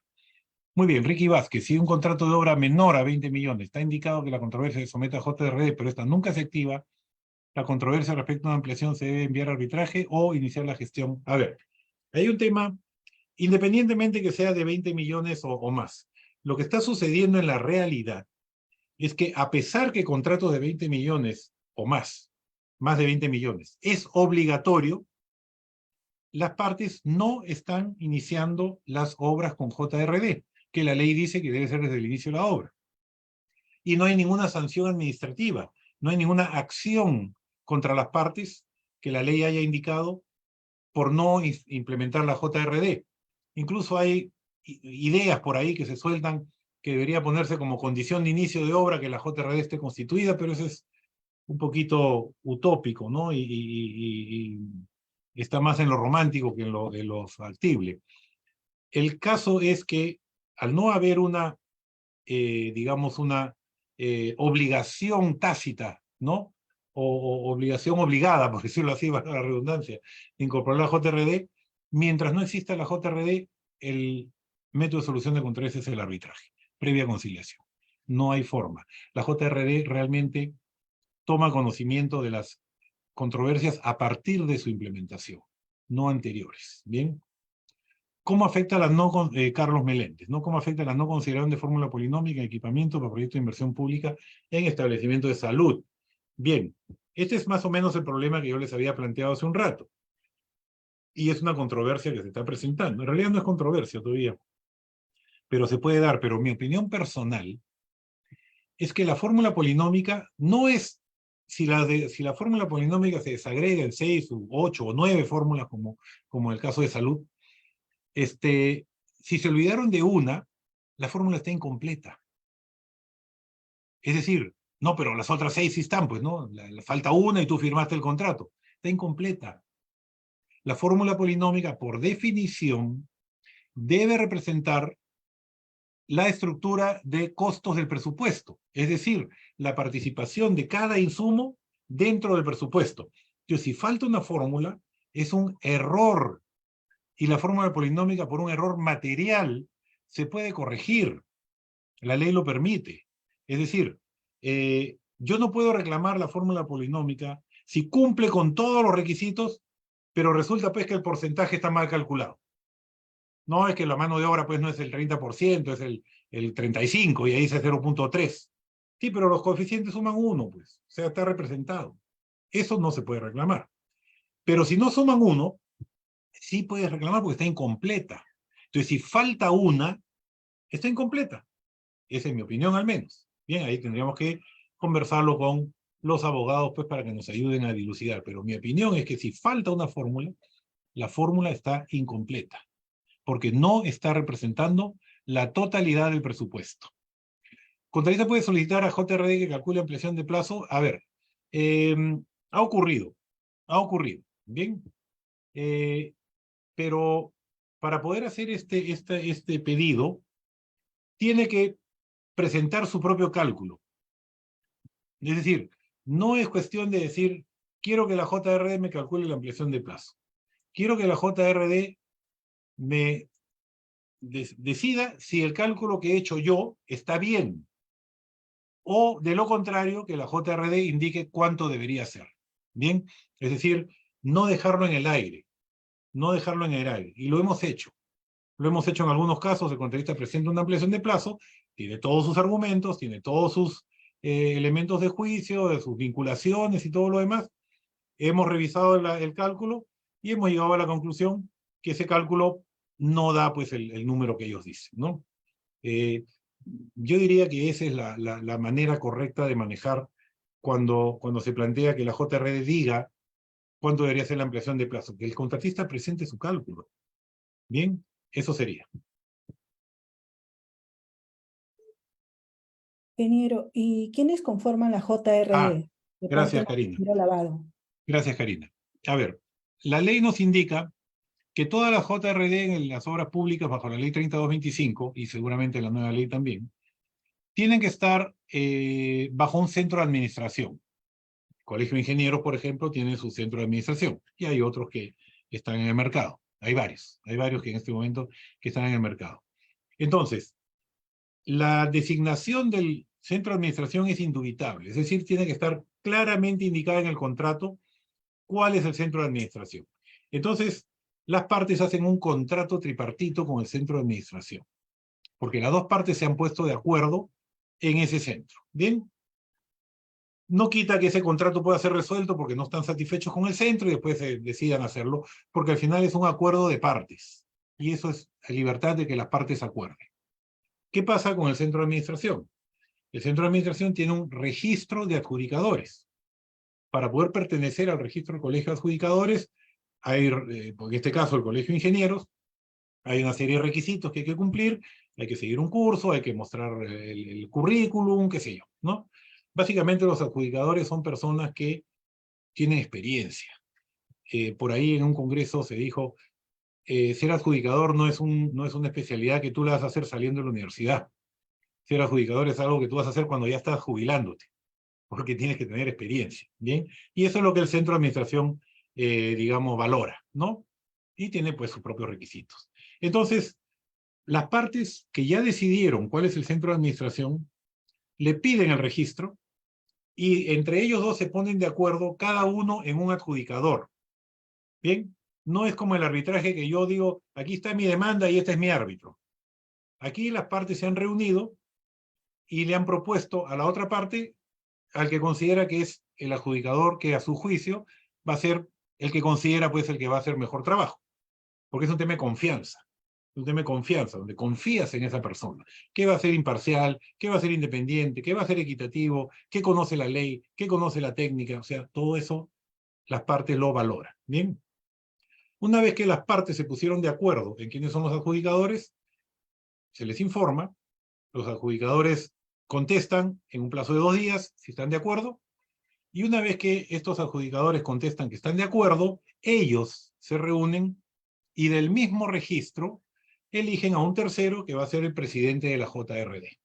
Bien, parecido al arbitraje donde los árbitros de parte eligen al tercero que es el presidente del tribunal, en este caso los adjudicadores de parte definen, invitan a este adjudicador en 2 días responde si acepta o no el cargo, e inmediatamente que está constituida o aceptado el trabajo de adjudicador, entonces los adjudicadores van a firmar con la entidad y con el contratista un contrato tripartito, es decir, un contrato de 3 partes. Entidad, contratista, adjudicador. Bien, esto es sumamente importante porque este contrato tripartito garantiza la independencia del adjudicador. Es decir, no estás contratando con una sola parte, estás contratando con las dos. Te debes a las dos partes.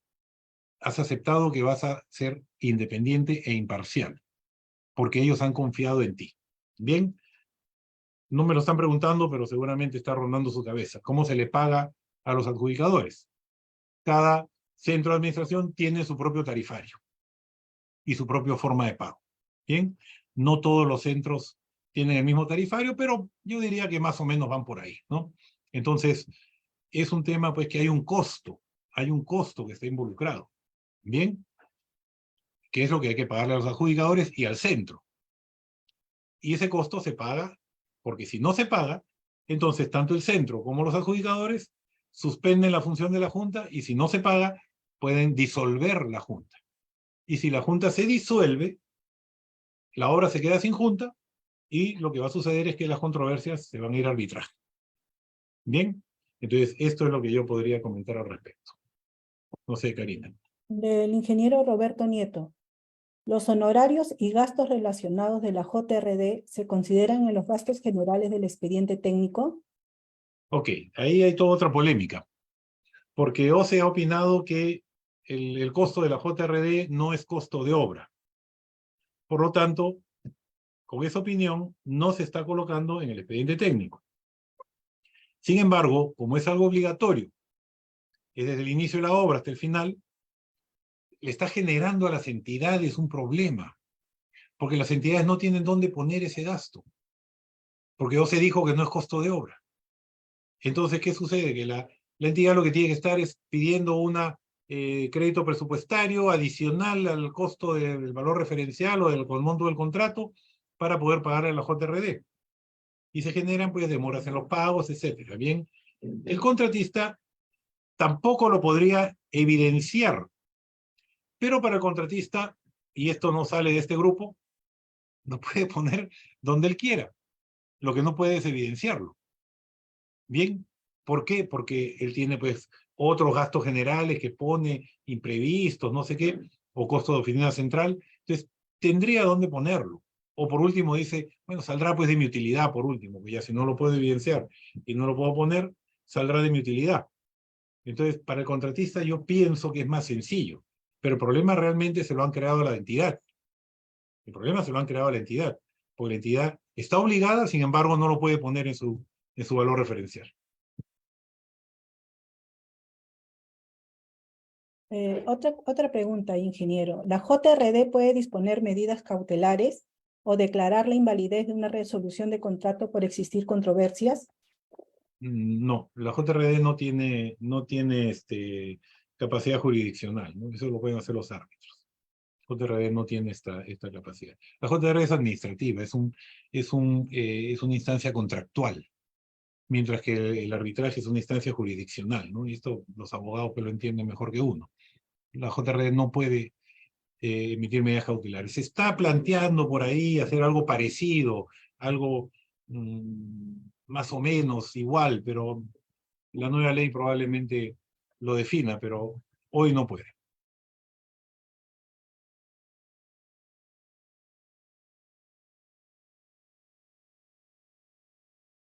Estás con el micrófono apagado, Karina. Pedro, ¿hay más preguntas? Acá. A ver. No, todo ya ha sido respondido por el ingeniero. Creo que ya clausura nada más, Karina, creo ya. Ya. Acá hay una pregunta de la ingeniera Shirley González, si procede adicional para contratos de llave en mano. Cualquier contrato puede tener adicional, o sea, el adicional es algo que no está en el expediente técnico y lo que pasa es que en el llave en mano, a ver, aquí hay todo un tema con el tema de llave en mano, porque la forma como la ley ha definido el contrato llave en mano no es un verdadero llave en mano, ¿no? Porque la ley dice que incluye la construcción, el equipamiento y la puesta en marcha, y de ser el caso, la elaboración del expediente técnico. Entonces, de ser el caso, o sea, quiere decir que en algunos casos el contratista va a hacer el expediente técnico, en otros casos no. Mientras que internacionalmente el contrato llave en mano es aquel en que el contratista hace la ingeniería. Entonces la ley ha sido un poquito ambigua en ese caso, ¿no? Pero, si el contratista hizo el expediente técnico, como puede ser, por ejemplo, concurso oferta, entonces sí puede proceder el adicional en la medida en que no sea por una deficiencia del expediente técnico, porque el expediente técnico lo ha hecho el contratista. Pero el adicional sería porque los lineamientos básicos que le entregó la entidad para que ese contratista desarrolle el expediente técnico cambian. Es decir, ya no quiero que lo hagas así, quiero que lo hagas de esta otra forma. Mientras que el contratista desarrolló su expediente técnico en función a cómo se le pidió. ¿Bien? Entonces, en ese caso sí procedería el adicional. Ahora, si es por un error del expediente técnico que el contratista se olvidó de algo, evidentemente que no, porque él es el autor de la ingeniería. Entonces, yo diría pues que es un tema que hay que analizar caso a caso, a ver cuál es el origen de ese supuesto adicional. ¿Bien? Bien, ingeniero, ya no hay más consulta. Anita, ¿está el certificado del ingeniero para que lo proyecte? Sí, ingenieras. Ya. Ah, Melanie. Bueno, ingeniero, a nombre del Comité de Ley de Contrataciones y de la Junta Directiva del capítulo de Ingeniería Civil, agradecemos el día de hoy por su participación y esperemos tenerlo usted de nuevo, ¿no? ¿Cómo no? Solamente Porque corrijan cada mi vez que segundo. usted está con nosotros, nos acompaña, ingeniero, hay bastante Sí, qué bueno. ingenieros que están presentes tanto en Face como en el Zoom. Les pediría que corrijan mi segundo nombre, que está mal escrito. Ay, disculpe, ingeniero. ¿Ya? Para la próxima, ingeniera. No, corríjanlo, Ah, corríjanlo. ya, en el certificado, En ¿no, el ingeniero? certificado sí, está mal escrito mi segundo nombre. Ah, ok, ingeniero, no se preocupe. No, pero con Gracias, gusto, con gracias, gusto. ingeniero. Cualquier cosa estoy aquí a sus órdenes. Bien, Muchas Gracias. gracias, ingeniero López. También igualmente abrazo fraterno a usted por su siempre disposición de dar todos lo mejor de su experiencia a todos los colegiados, ¿no? Gracias siempre a usted y, bueno, también a su hermano, creo que también igual siempre también nos apoya. claro que sí. Gracias, ingeniero, un gusto. La próxima nos va a acompañar su Felices hermano. fiestas patrias a todos, ¿sí? Felices fiestas patrias, ingeniero. De Hasta igual luego. manera a todos. Muchas gracias.